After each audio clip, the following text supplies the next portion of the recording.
I'd like to invite Sam, Alexa, and Sarabeth to the podium, please.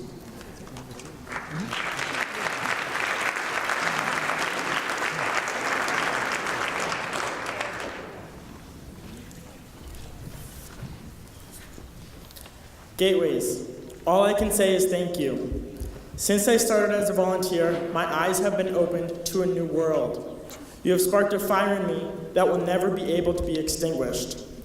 Gateways has allowed me to realize what I'm meant to do in this world, what my purpose is. Not a day goes by where I do not discuss how much I love being a teen volunteer. I have found something in my life that I wait all week for, and I feel upset if I have to miss even one session. Gateways has introduced me to a group of amazing teens who I am so lucky to call my friends.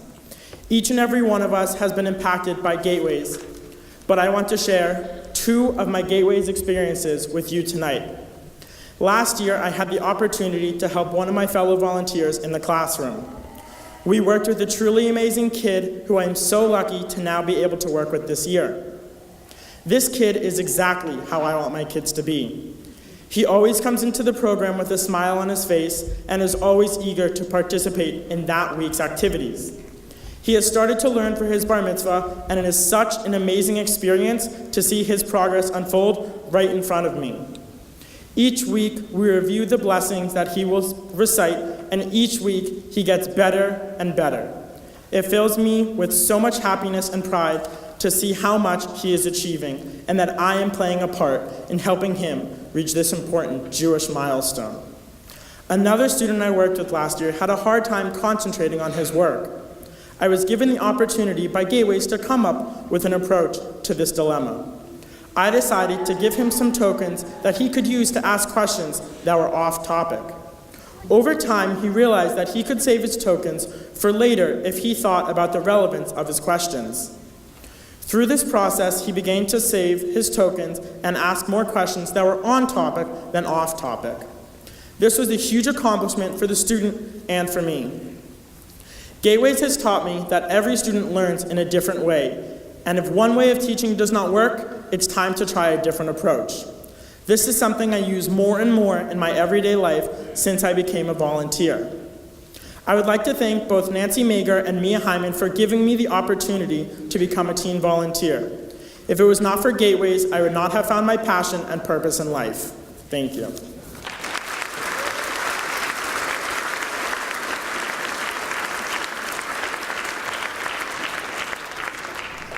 Good evening, everybody. I'm Alexa.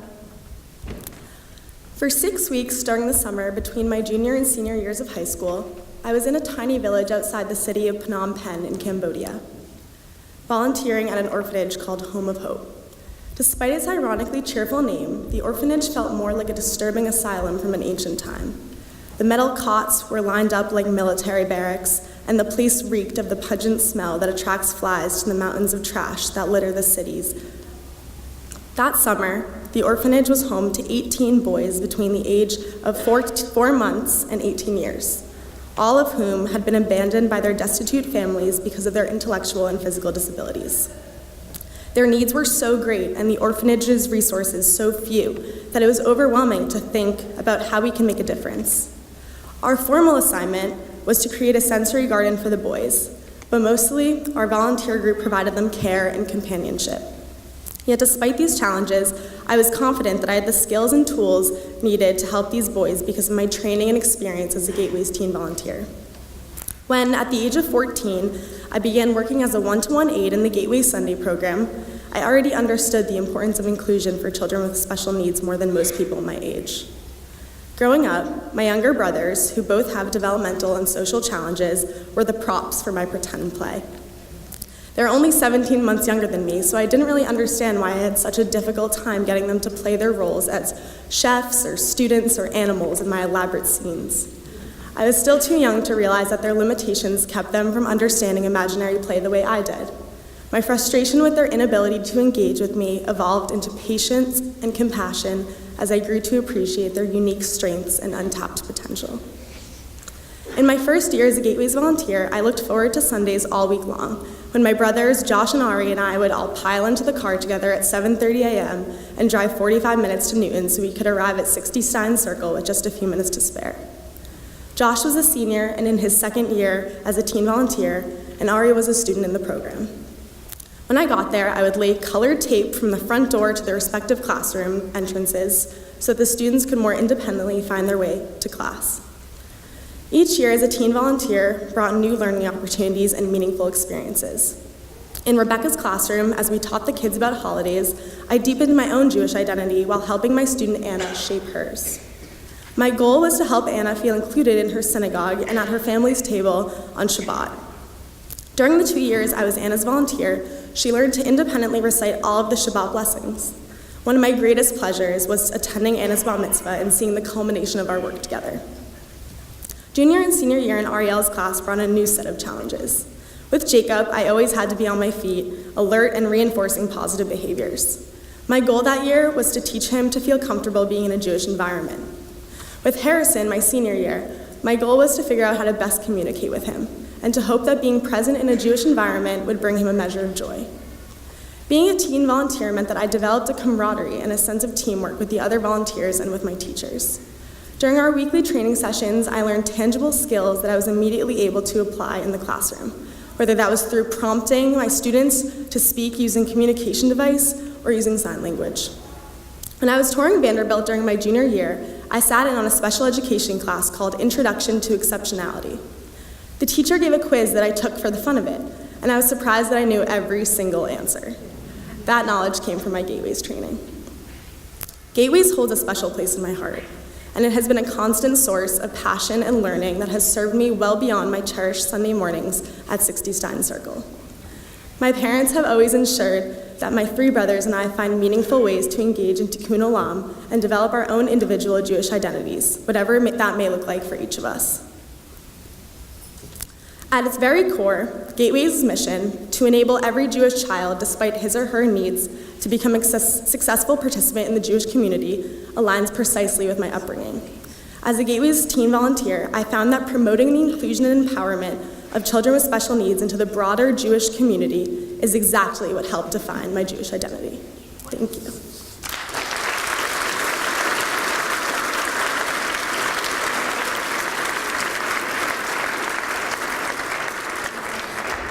I am delighted to be here tonight with my siblings, with my nieces and nephews, with my husband, with my baby, with my, God willing, baby on the way, all here to celebrate our beloved mother and grandmother, Ruth Nemzoff, the honoree this evening.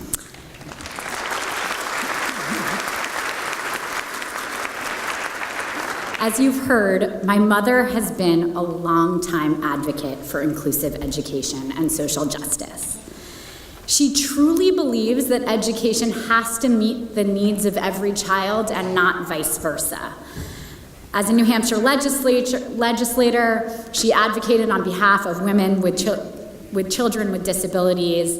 But as her daughter, I can assure you, this is not just a theory to her, this is a way of life.